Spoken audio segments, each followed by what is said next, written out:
After my sister tampered with my car to kill me, my mom sent me away whispering, "You're safe or gone." When I asked why she couldn't just stop Maya, she admitted, "Her obsession has become dangerous." I haven't looked back in 5 years, until yesterday, when she called me sobbing, begging to fix what she let happen.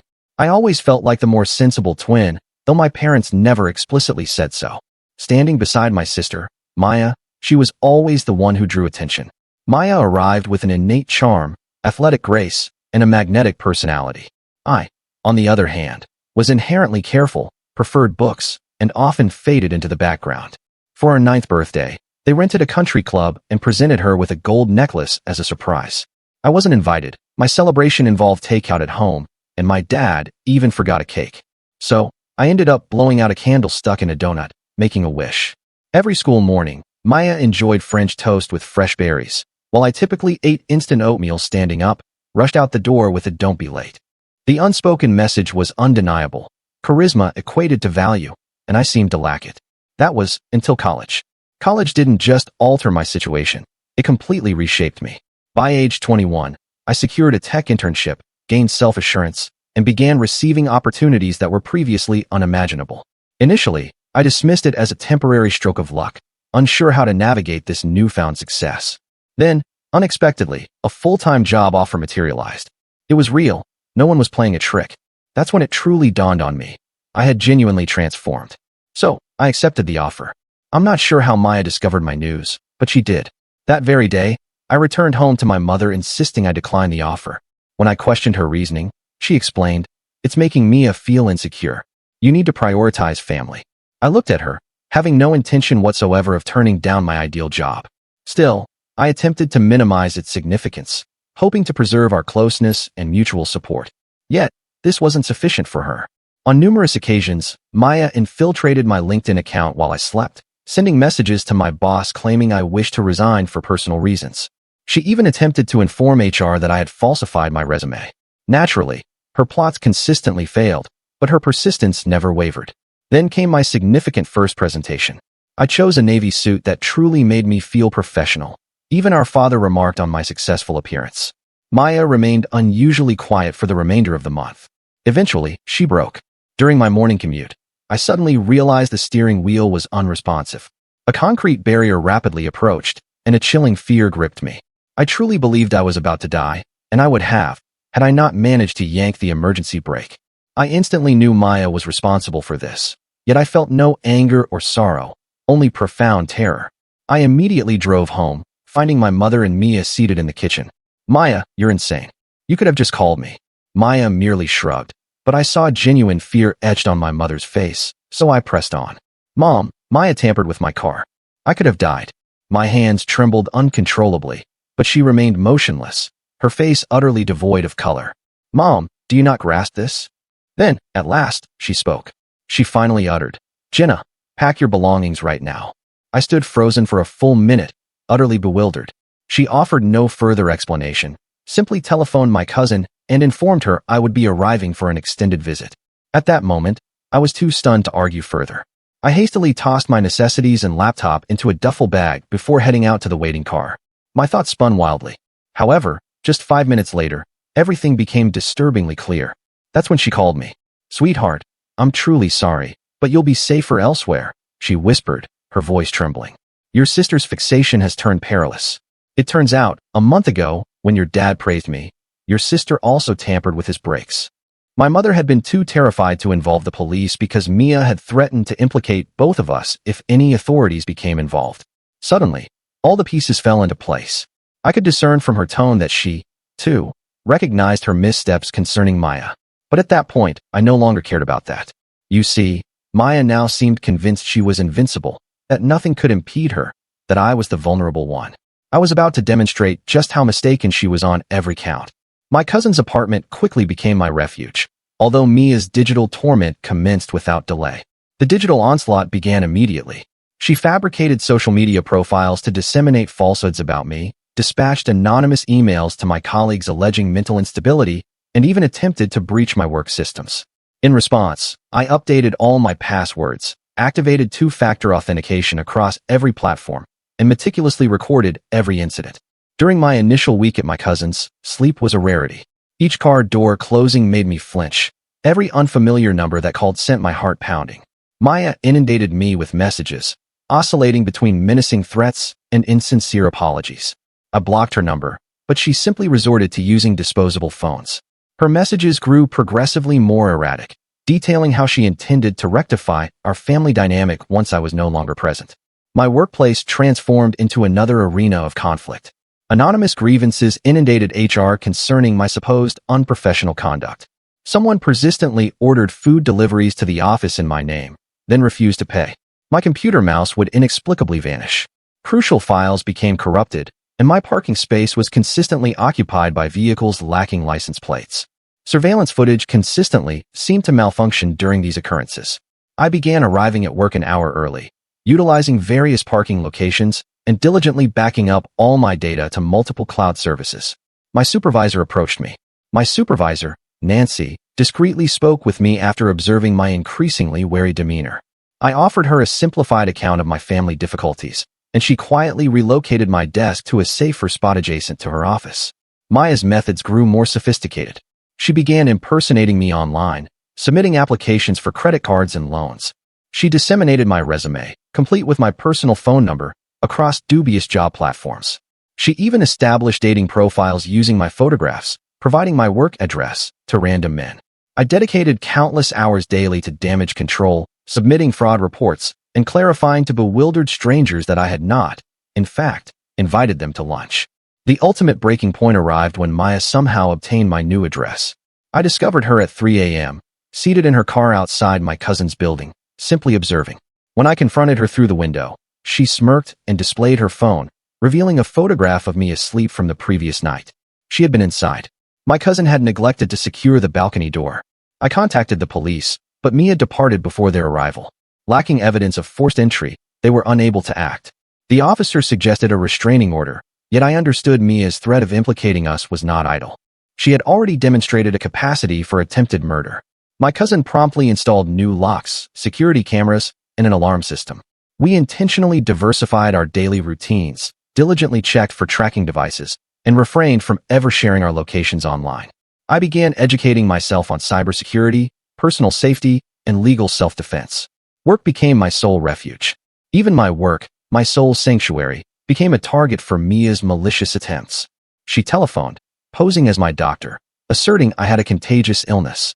She submitted fraudulent workplace injury claims under my name. On one occasion, she even appeared, feigning to be a client, but security personnel identified her from the photograph I had distributed.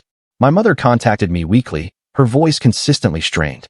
She had temporarily relocated to her sister's residence, too fearful to remain at home with Mia. My father, however, refused to acknowledge the severity of the situation, steadfastly maintaining that Mia simply required therapy. Their marriage was visibly deteriorating, another casualty of Mia's relentless fixation. I began meticulously compiling a case file, including screenshots of every threat, recordings of voicemails, and comprehensive documentation of each incident. My cousin's paralegal friend assisted me in understanding what evidence would be legally admissible. While we weren't immediately planning legal action, I recognized the need for leverage. Maya's assaults grew increasingly frantic. She attempted to access my bank accounts, contacted my company's most significant clients with fabricated stories about our services, and even tried to cancel my health insurance. Each of her convoluted schemes demanded hours to untangle, significantly eroding my work performance and mental well-being. 3 months into this escalating nightmare, I made a disturbing discovery. Maya had been secretly recording our family for years. She had concealed cameras throughout our childhood home, meticulously documenting every moment that could portray her as a victim. Carefully edited, these videos could effortlessly bolster her threat to frame us. The realization made me physically ill, yet it simultaneously sparked an idea. If Maya could document everything, so could I. I began recording every interaction, every phone call, and every suspicious occurrence. I engaged a private investigator to shadow her, systematically collecting proof of her stalking and harassment. This endeavor consumed most of my savings, but I desperately needed ammunition. The investigator unearthed a startling revelation. Maya had a history of such behavior. In high school, she had targeted a classmate who secured a scholarship Maya desired. That girl's family subsequently relocated after a series of inexplicable incidents and online harassment. The pattern was unmistakable. I was not her inaugural victim, merely her most resilient one. This insight fundamentally altered my perspective. I was not contending with a sibling experiencing a crisis. I was confronting a calculating predator who had refined her tactics over many years. The investigator located 2 additional victims, both too apprehensive to speak publicly, yet willing to recount their experiences in confidence. Their narratives precisely mirrored my own: escalating harassment, familial manipulation, and threats of baseless accusations. I recognized that merely defending myself was no longer sufficient. I needed to initiate an offensive strategy, one that was intelligent, lawful, and afforded Mia no opportunity for reprisal. I commenced a thorough study of her behavioral patterns, vulnerabilities, and dependencies. While Mia possessed cunning, she was also remarkably predictable. Her narcissism, I concluded, would ultimately be her undoing. The investigator's discoveries provided a crucial framework for my approach. Mia's prior victims had all committed the same error. They attempted to evade without resistance. I was determined not to replicate their mistake. My initial maneuver involved establishing decoy social media accounts using variations of my name. When Maya inevitably discovered and assailed these, I meticulously documented every interaction. She immediately fell for the ruse, dedicating hours to fabricating intricate falsehoods about a non-existent individual. Concurrently, my authentic accounts remained fortified and professional. Nancy, my supervisor, observed my enhanced concentration at work. Liberated from the incessant disruptions caused by Mia's harassment, I excelled in my projects. She entrusted me with leading a new client presentation, a pivotal career opportunity. I anticipated Mia would learn of this and attempt to undermine it, so I prepared accordingly. I disseminated misleading details through channels I was certain Mia monitored. I deliberately provided incorrect dates, locations, client names, and even sent emails to my cousin, aware that Mia had somehow gained access to her accounts. Predictably, Maya appeared at the decoy location, professionally attired, poised to impersonate me. Surveillance cameras at the actual venue captured her bewildered fury as she realized her deception. The real presentation proceeded without a hitch. Our client secured a multi-year contract, and Nancy advanced me to senior analyst. I celebrated discreetly, anticipating Maya's escalation upon learning of my achievement. She did not disappoint. Within days, my apartment building's fire alarm blared at 2 a.m. Everyone evacuated, but I observed something peculiar. Only our floor's alarm had been activated. Security footage revealed a figure matching Maya's physique near the alarm panel moments prior. Her objective was clearly to lure me outside, rendering me susceptible. In the dead of night, I began drastically altering my routine. Some days, I would depart for work at 5 a.m., others at midday. I adopted diverse routes, utilized ride-sharing services instead of my own vehicle, and occasionally worked from coffee shops. Maya's efforts to trace me grew increasingly desperate. She would stake out my building for hours, only to discover I had exited through the service entrance. My cousin proved indispensable during this period. She would pose as me, donning my attire and driving my car, leading Maya on elaborate wild goose chases across the city. We meticulously documented every instance of Maya pursuing the decoy, steadily accumulating our evidence. The paralegal friend advised me to initiate an official paper trail with authorities, without immediately pressing formal charges. I submitted reports for identity theft, cyber harassment, and stalking. Each report established an official record, delineating a consistent pattern of behavior. While officers could not intervene without formal complaints, they acknowledged the escalating nature of the incidents. Maya's growing exasperation manifested in increasingly imprudent actions. She began appearing at my workplace during client meetings, asserting fabricated family emergencies. While security consistently escorted her out, these interruptions began to tarnish my professional standing.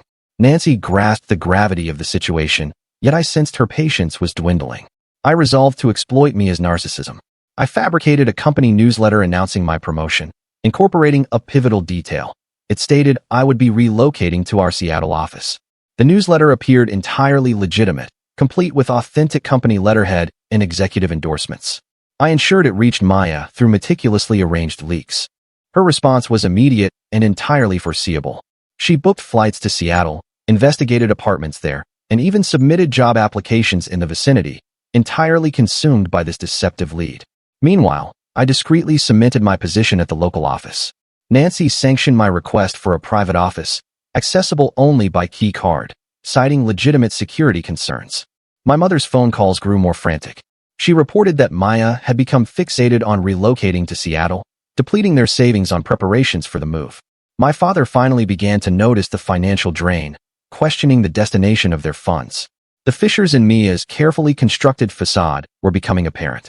I learned from the investigator that all of Mia's previous victims had attempted to manage their situations in isolation. I was determined not to repeat that error.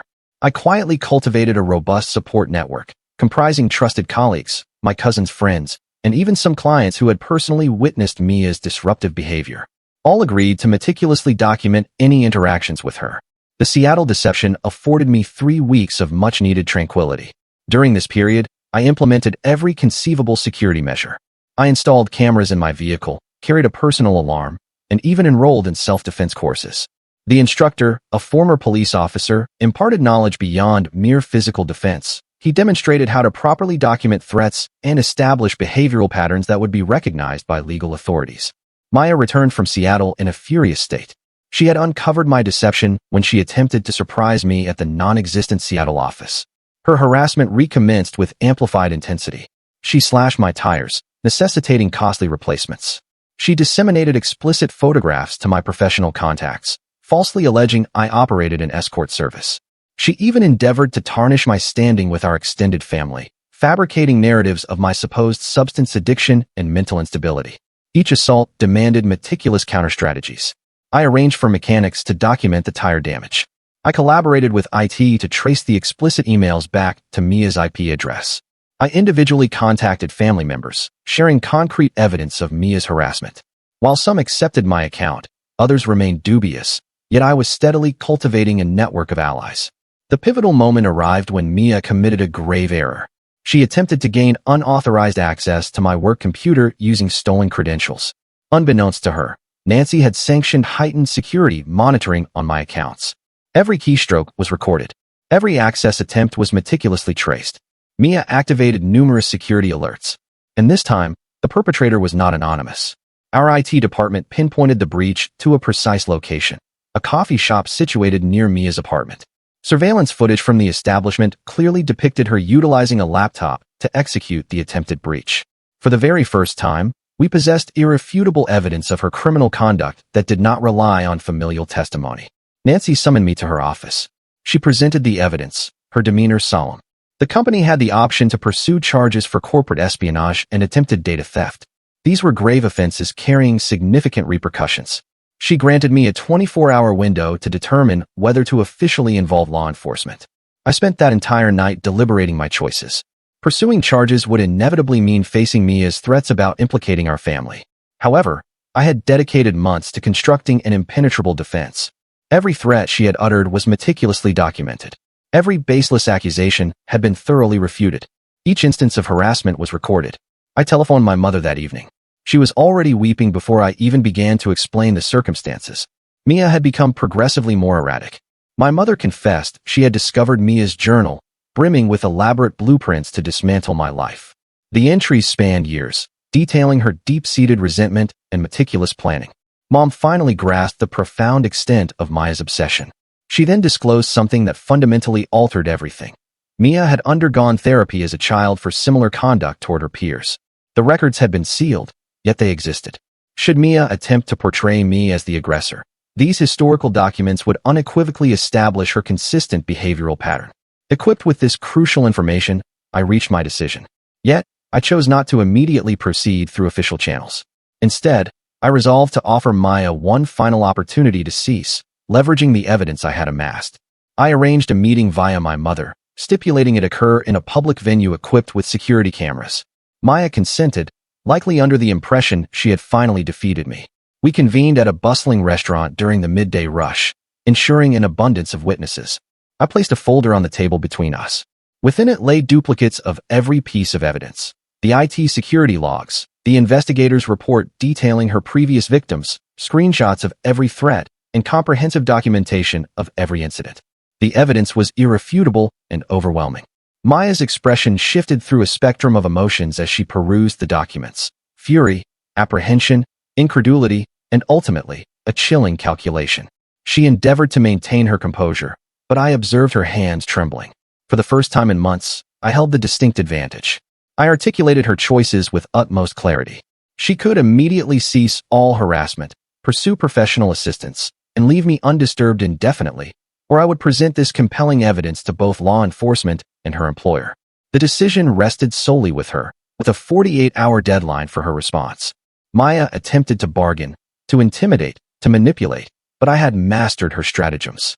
I maintained my composure, consistently redirecting her back to the evidence whenever she tried to evade. Other patrons occasionally cast glances in our direction, sensing the palpable tension, yet oblivious to its origin.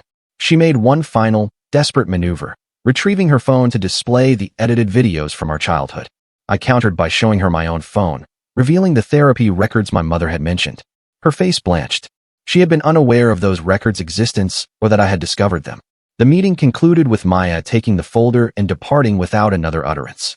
I remained at the restaurant for an additional hour, meticulously documenting the encounter in my journal and safeguarding all my files across multiple secure locations. The subsequent 48 hours stretched into the longest of my life. I rotated among various friends' homes each night, never sleeping in the same place twice. I carried pepper spray and kept my phone continuously recording. Yet, Maya had fallen silent. No texts, no emails, no unexpected visits. The silence was almost more unsettling than her active harassment. On the morning of the stipulated deadline, I received a solitary email from Mia.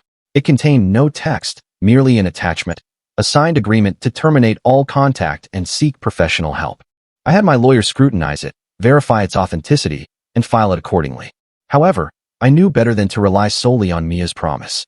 I sustained all my security protocols, continued to document every detail, and kept my support network fully apprised.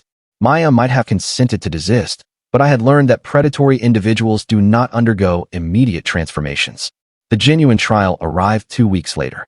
Nancy publicly announced my promotion, accompanied by a significant salary increase and broadened responsibilities.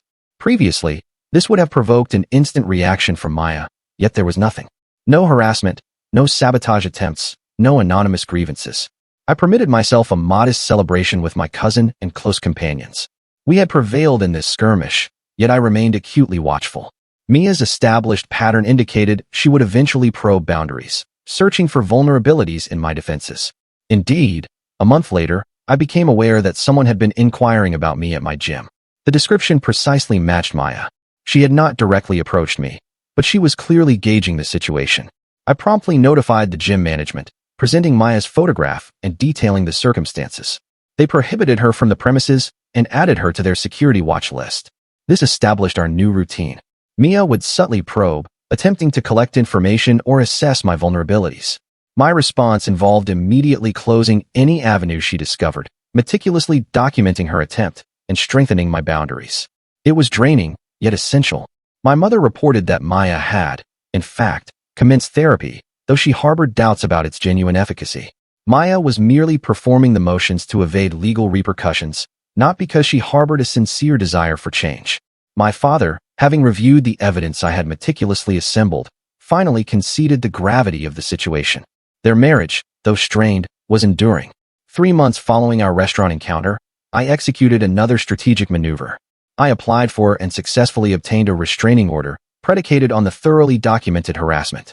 While Maya had not technically breached our agreement, her persistent indirect surveillance constituted stalking. The judge, after reviewing months of compelling evidence, issued a comprehensive protection order. Mia was served at her place of employment, a deliberate tactic on my part. Her colleagues witnessed the service, ensuring she could not disavow its occurrence or feign ignorance.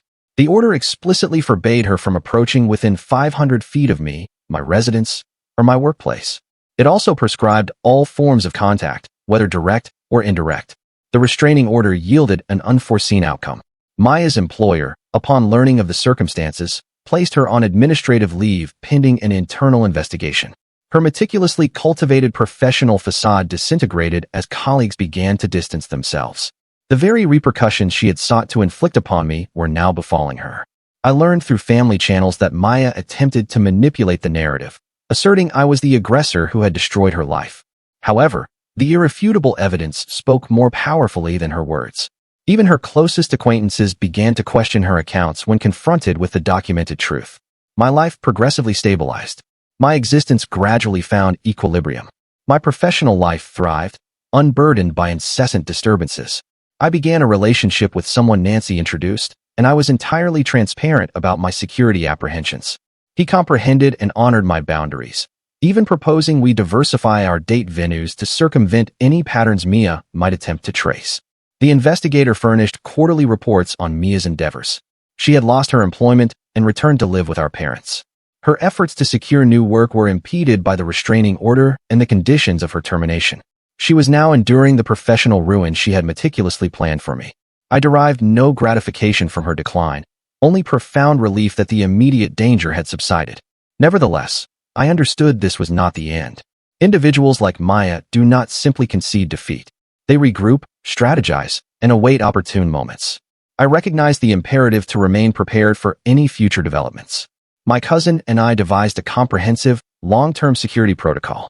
We consistently updated passwords, monitored our credit reports, and maintained heightened awareness of our surroundings. What had initially been crisis management evolved into routine personal security. Mia had inadvertently imparted invaluable lessons on self-preservation. The paralegal friend clarified the legal ramifications of our predicament. The restraining order, I understood, was merely a document unless Maya directly violated its terms. However, each documented instance of indirect contact fortified my standing. We were constructing a case that would bolster more stringent legal action if warranted. 6 months after the restaurant confrontation, I accomplished something I had deemed unattainable, an entire week without a single thought of Maya. I was deeply immersed in a significant work project, entirely focused on client requirements and deliverables. It was only on Sunday evening that I realized I had not checked my security cameras or recorded any incidents throughout the entire week. This pivotal achievement signaled a profound shift in my recovery. While I maintained my security measures, they no longer consumed my thoughts. I was progressively reclaiming my life. Maya's lingering presence still cast a shadow, but it no longer dictated my daily reality. My mother visited me for the first time since my departure from home. We convened at a neutral spot, a tranquil downtown cafe. She appeared aged, visibly weathered by the protracted family turmoil. Initially, our conversation steered clear of Mia, as we reconnected over coffee and shared recollections of more pleasant times.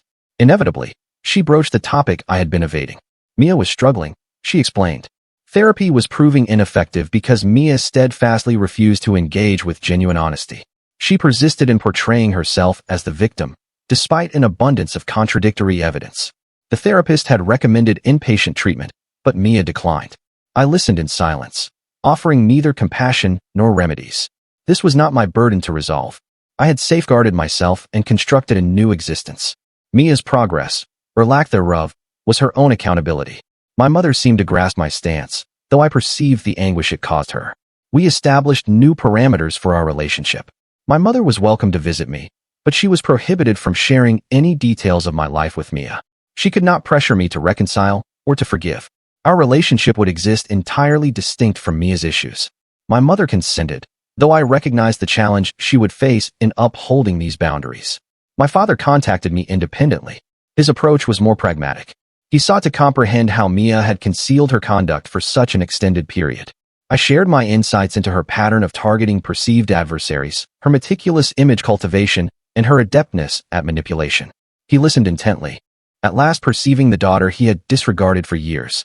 Our dialogue illuminated the profound extent of family dysfunction that had inadvertently facilitated Mia's behavior.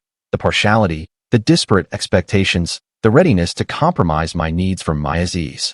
My father offered an apology, genuinely contrite for his part in fostering this dynamic. It did not erase the past, but it marked a beginning. My professional life continued to offer both stability and advancement. Nancy again promoted me, this time to team lead. This role entailed direct reports and increased prominence within the organization.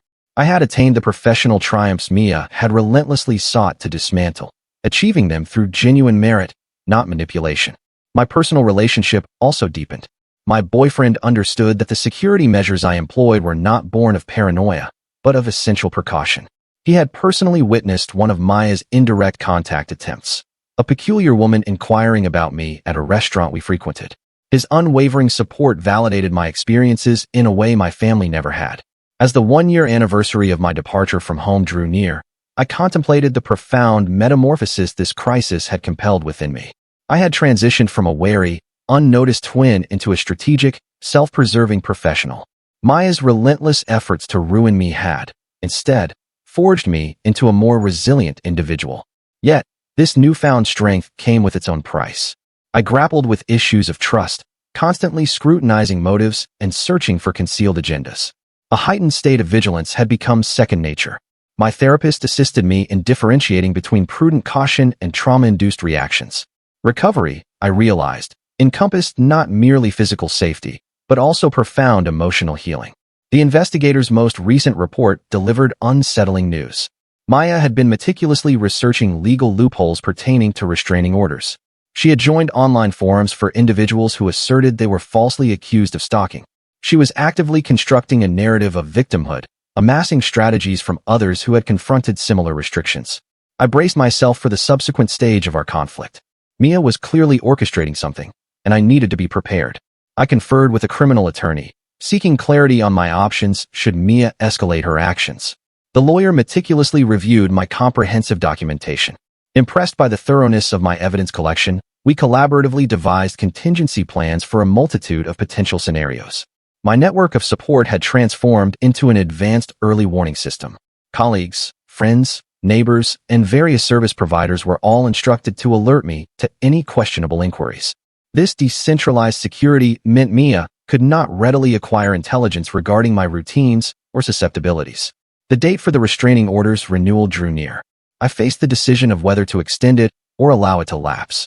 While Mia had not directly breached the order, her persistent indirect surveillance persisted. My attorney recommended renewal, citing her established behavioral pattern and recent online activities. I concurred, recognizing it would provoke Mia, but my safety remained paramount. The renewal hearing presented an opportunity to apprise the court of Mia's ongoing fixation. The judge meticulously reviewed the investigator's reports, the documented indirect contact attempts, and Mia's digital footprint. She granted a 2-year extension, incorporating broadened stipulations, including prohibitions against digital harassment and third-party contact. Mia was present at the hearing, marking the first time she had seen me in almost a year. She appeared physically altered, looking emaciated and enraged. She attempted to meet my gaze, but I kept my focus on the judge.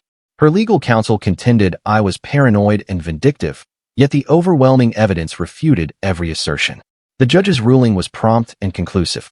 Following the hearing, Mia's attorney approached mine with a proposition. Maya would agree to permanent non-contact if I rescinded the restraining order. The offer exposed her true apprehension. The public record was hindering her capacity to reconstruct her life. I unequivocally declined. The restraining order was non-negotiable. This legal triumph signified another crucial turning point. Maya finally understood I would not be coerced or intimidated into relinquishing my safeguards. Her alternatives were diminishing, and her exasperation was manifest in her increasingly desperate, indirect attempts to glean information about me. The extension of the restraining order precisely elicited my anticipated reaction. Maya's online presence surged across numerous platforms. She meticulously crafted intricate posts depicting herself as a casualty of sibling envy, deliberately omitting every hazardous action she had undertaken. Her fabricated narrative gained considerable momentum within specific online communities dedicated to perceived injustices. I uncovered this through my monitoring systems when several anonymous accounts commenced probing my social media presence. The linguistic patterns perfectly aligned with Mia's writing style. She was actively assembling a contingent of sympathizers, individuals who embraced her fabricated account of persecution. My security consultant advised broadening our digital footprint analysis. We ascertained that Maya had been systematically contacting my professional network through counterfeit recruiter profiles, attempting to glean information about my schedule and responsibilities. 3 distinct colleagues reported suspicious LinkedIn messages posing detailed questions concerning our team's organizational structure. This pattern unveiled her next objective, my impending industry conference presentation. This opportunity embodied everything Maya found intolerable: professional acclaim, peer admiration, and concrete career progression. I was certain she would make her move there. I implemented a comprehensive security strategy for the conference. My employer consented to register me under a departmental pseudonym, arrange separate accommodations from other attendees, and furnish a discreet security presence. Nancy personally liaised with conference organizers to guarantee Mia could not gain entry to the venue. 2 weeks prior to the conference, Mia's desperation manifested in a novel tactic. She initiated contact with my boyfriend's family, weaving elaborate tales of my supposed mental instability and manipulative nature. His mother received tearful phone calls from a concerned family member warning about my perilous conduct.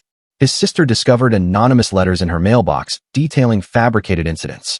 My boyfriend's family, fortunately, immediately discerned the manipulation. They had witnessed sufficient of my security protocols to comprehend the true circumstances. His mother began meticulously documenting every contact attempt, augmenting our continuously expanding evidence file. His family's support proved indispensable during this escalation. Maya's subsequent action directly targeted my professional standing. She constructed an elaborate counterfeit website, replicating our company's design and featuring fabricated client testimonials that disparaged my work. She then initiated an email campaign, directing prospective clients to this fraudulent site, aiming to undermine my department's expansion. Our IT department detected the deception within hours. They traced the domain registration through several proxy services, but the payment method ultimately led back to Maya's recently acquired credit card. This constituted an unequivocal breach of the restraining order, direct harassment impacting my employment. We finally possessed sufficient grounds for criminal charges. I met with the district attorney's office, presenting our meticulously compiled case. The prosecutor meticulously reviewed every detail: the attempted murder via brake tampering, the identity theft, the corporate espionage, and now the criminal harassment. The totality of the evidence was overwhelming and irrefutable. The prosecutor proposed a settlement. Maya could plead guilty to reduced charges and receive compulsory psychiatric treatment with ongoing monitoring, or she could face trial for attempted murder and multiple felonies. The choice was hers, but apprehension was inevitable regardless. I wrestled with the decision to proceed. Despite everything, a part of me still recalled the sister with whom I had shared my formative years. Yet, Maya had persistently chosen this destructive course, escalating her actions despite every opportunity to desist. My personal safety and mental well-being demanded decisive intervention. The arrest transpired at our parents' residence during a family dinner. I was not present, but my mother telephoned me afterward, weeping uncontrollably. Mia had resisted the officers, shouting about conspiracy and injustice. My father finally witnessed the complete scope of her delusions as she raved about her schemes to reclaim what she believed was her rightful position. Mia's legal counsel contacted mine within hours, desperately seeking negotiation. The evidence arrayed against her was insurmountable. Her online activities, the fraudulent website, the documented harassment, everything pointed to a pattern of escalating criminal conduct. She confronted the prospect of potentially decades in prison if found guilty on all counts. The subsequent negotiations unearthed even more unsettling revelations. Maya had been meticulously planning what she termed the final solution, an intricate plot to falsely accuse me of embezzlement at my workplace, while simultaneously dismantling my personal relationships and friendships. The prosecutor discovered these plans on her confiscated electronic devices, adding conspiracy charges to her burgeoning list of offenses. I attended the preliminary hearing, seated in the gallery alongside my support network. Maya appeared in an orange jumpsuit and shackles. Her meticulously cultivated facade finally crumbled. She attempted to meet my gaze, but I kept my focus on the legal proceedings. The judge meticulously reviewed the charges, each one a direct consequence of her deliberate choices. Mia's parents retained a distinguished defense attorney who immediately advocated for a psychiatric evaluation. The findings corroborated my long-held suspicions: narcissistic personality disorder with antisocial traits. The evaluation elaborated on her profound inability to accept accountability and her unwavering conviction that she was inherently entitled to everything I had accomplished. The prosecutor then presented a revised plea agreement, formulated based on the psychiatric assessment. Maya would plead guilty to reduced charges, serve 2 years in a secure psychiatric institution, followed by 5 years of rigorous monitoring and ongoing therapeutic intervention. Any breach of these conditions would result in immediate incarceration for the entirety of her sentence. Maya initially rejected the offer, adamantly asserting her innocence despite the overwhelming evidence. Her attorney dedicated days to elucidating the futility of a trial. The brake tampering incident alone could lead to an attempted murder conviction. The corporate espionage carried federal implications. The identity theft and harassment charges would likely be served consecutively. I received correspondence from Maya, delivered through her attorney. It was not an apology. She remained utterly incapable of that. Instead, it was a rambling, incoherent manifesto proclaiming how I had usurped her life, her future, and her very identity. The letter itself served as further proof of her persistent delusions and her inability to confront reality. The industry conference proceeded amidst this legal turmoil. I steadfastly refused to permit Mia's predicament to impede my professional advancement. My presentation centered on groundbreaking security protocols, ironically drawing inspiration from my own harrowing experiences. The audience reacted with palpable enthusiasm, entirely unaware of the real-world validation underpinning my recommendations. Maya ultimately accepted the plea agreement after her attorney presented her with the likely outcomes of a trial. The surveillance footage of her brake tampering had been retrieved from a neighboring establishment. Her extensive digital footprint unveiled years of meticulous planning and escalating aggression. A trial would undoubtedly result in conviction and potentially decades of incarceration. The sentencing hearing provided a sense of closure I had not anticipated. The judge read aloud victim impact statements from Mia's prior targets, young women whose lives she had disrupted years earlier. Their bravery in coming forward fortified the argument for maximum psychiatric intervention. Mia remained impassive throughout, still utterly incapable of acknowledging her actions. I submitted a written declaration rather than speaking in court. I meticulously described the pervasive fear, the relentless vigilance, the professional impediments, and the familial devastation Mia had wrought. However, I also conveyed a glimmer of hope that treatment might finally address the fundamental issues propelling her behavior. The judge accepted the plea agreement with certain modifications. Mia would serve 3 years in a psychiatric facility, not 2. Her post-release supervision would incorporate routine polygraph examinations to ensure adherence. Any attempt at contact, whether direct or indirect, would result in immediate return to custody. Maya was remanded immediately following sentencing. As officers escorted her away, she turned back one final time. Her expression betrayed no contrition, only a chilling, calculated resolve. I understood then that her therapeutic journey would be protracted and arduous, with no assured positive outcome. The period following brought unforeseen difficulties. Our parents grappled with profound guilt and sorrow. For years, they had inadvertently facilitated Maya's conduct, prioritizing her comfort over my well-being. Now, they confronted the repercussions of those decisions. Their marriage barely withstood the immense pressure. I established unequivocal boundaries with my parents. Our relationship held the potential for reconstruction, but only through family therapy and an explicit acknowledgement of past dynamics. They consented, desperate to salvage any semblance of their fractured family. Progress unfolded gradually, marked by numerous challenging discussions concerning favoritism and enabling behaviors. My professional career thrived, unhindered by Maya's incessant disruptions. The conference presentation generated consulting opportunities and invitations for speaking engagements. Nancy advanced me to department head, acknowledging my significant contributions to the company's security protocols. Success now possessed a different resonance. It was earned through unwavering perseverance, not merely inherent talent.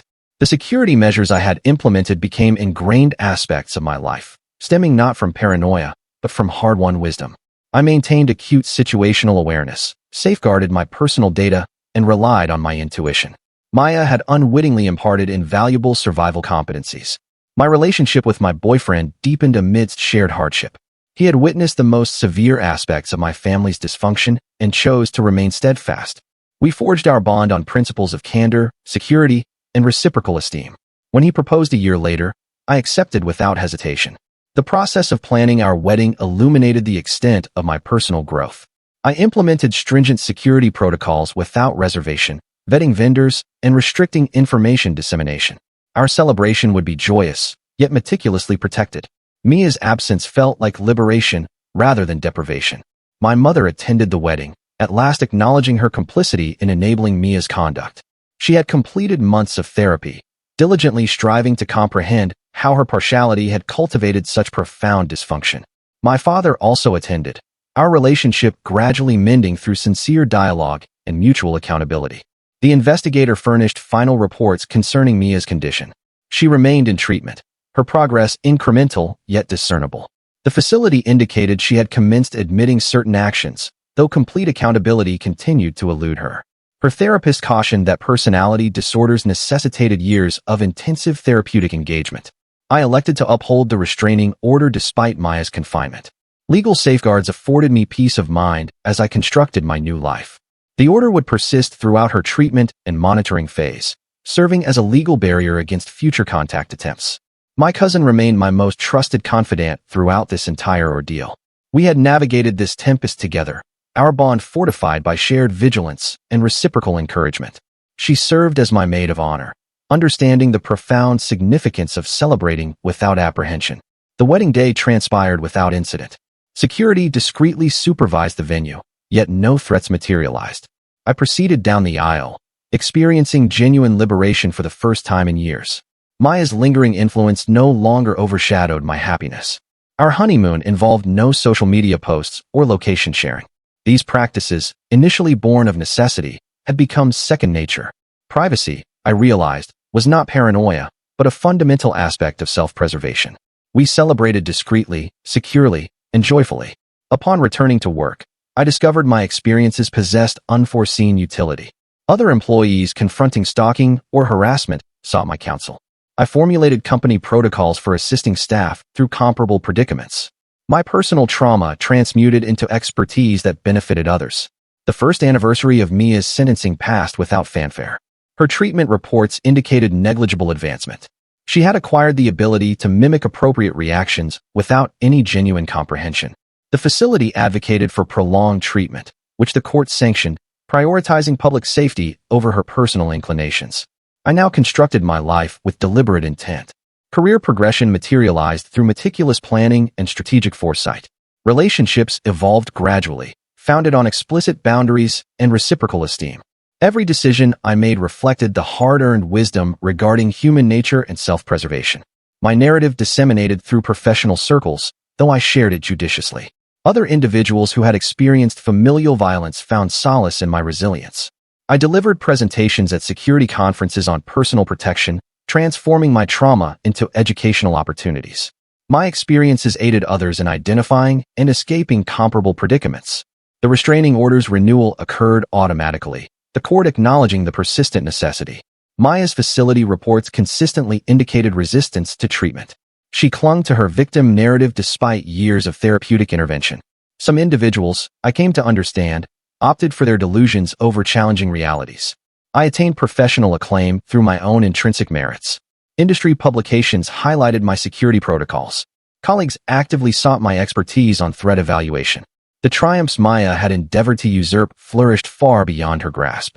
My marriage fortified through conscious dedication and open communication. We established our home with security as a paramount consideration. Cameras, alarm systems, and diligent information management. These safeguards now felt commonplace, seamlessly integrated into our daily existence. 5 years after departing from home, I had constructed everything Maya had sought to demolish: a thriving career, a loving partnership, authentic friendships, and hard-won inner peace. The price had been considerable: innocence lost, family fractured, trust painstakingly rebuilt, but I had endured and prospered despite her most determined efforts.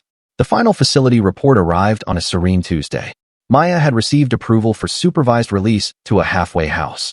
Stringent conditions were imposed: ongoing therapy, adherence to medication, employment limitations, and absolute prohibition of contact with victims.